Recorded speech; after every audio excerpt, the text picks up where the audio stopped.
અમદાવાદના આંગડિયા પેઢીના માલિક વિક્રમ દેસાઈ અને તેના સાગરીતોએ વેપારી સંજય સોની પાસે ₹3 કરોડની માંગણી કરી અને ધમકી આપી દીધી. તેઓએ ઓફિસમાં તોડફોડ કરી અને વેપારીના મિત્રો પર હથિયાર વડે હુમલો કર્યો. સમગ્ર ઘટના સીસીટીવીમાં કેદ થઈ છે. બોડકદેવ પોલીસે આ અંગે ગુનો નોંધી વધુ તપાસ શરૂ કરી છે. વિક્રમ ફુલાર રબારી સહિત આરોપીઓ સામે કાર્યવાહી કરવામાં આવશે. એસીપી એસએન પટેલે આ અંગે માહિતી આપી. પહેલા વેપારી અને વિક્રમ વચ્ચે વ્યવહાર હતો, પરંતુ હવે તે વિવાદમાં ફેરવાઈ ગયો છે.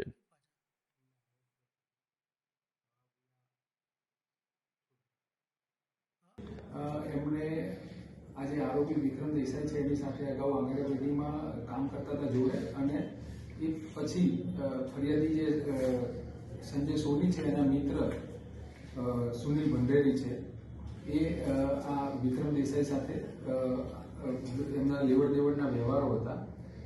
આમાં કોઈ હજુ સુધી વ્યાજના કોઈ પૈસાની કે એવી કોઈ માંગણી કરેલી નથી.